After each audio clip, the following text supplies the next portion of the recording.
Hey, welcome. So today we're going to talk about something huge, wealth. But we're going to look at it in a totally different way. This isn't about chasing huge numbers in a bank account. Nope.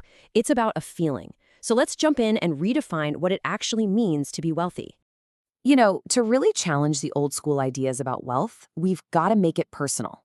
And it all boils down to one simple but really important question. No, really. Pause and think about it for a sec. When you close your eyes and picture yourself as wealthy, what does that actually look like? What does it feel like? Is it a Lambo in a mansion? Or is it something else entirely?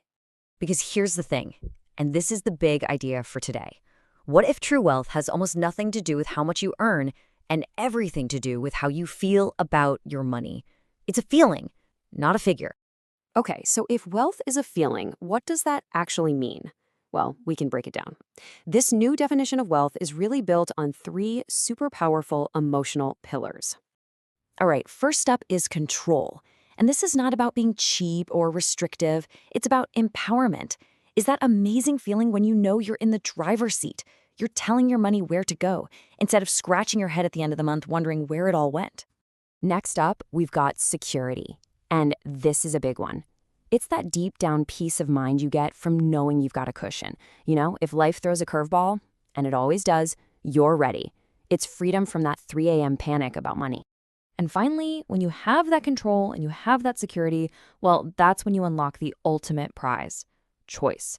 This is the freedom to make your life's biggest decisions based on what you want to do, not what you're forced to do financially.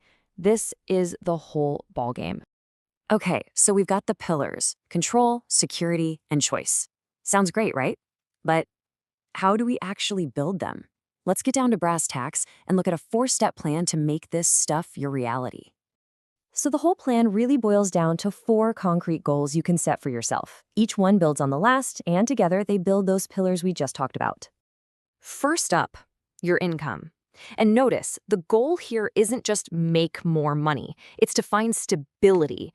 It's about getting out of that stressful paycheck-to-paycheck cycle, because that stability, that's the foundation for everything else, especially for feeling in control. Second, savings. This one is a direct line to building that pillar of security.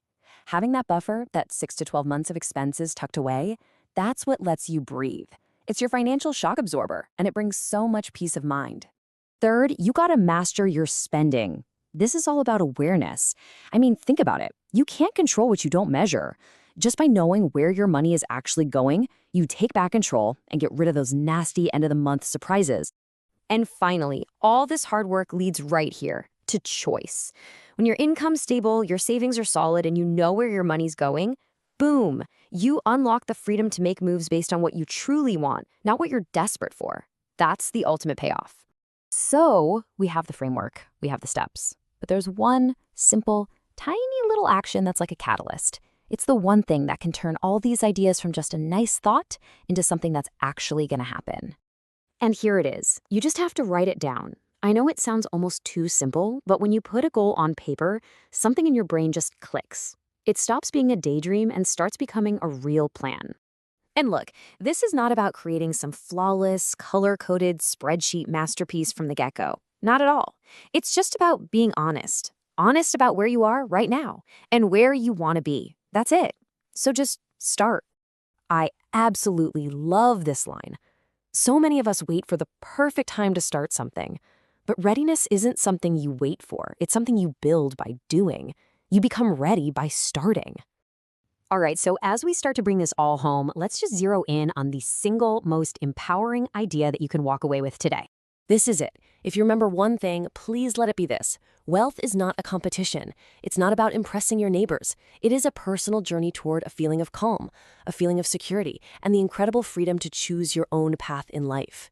So, if this way of thinking about wealth really connects with you, well, the journey doesn't have to stop here. Go ahead and scan the code on your screen to follow the Growth Multiplier, and we can keep exploring together. Thanks so much for hanging out with me.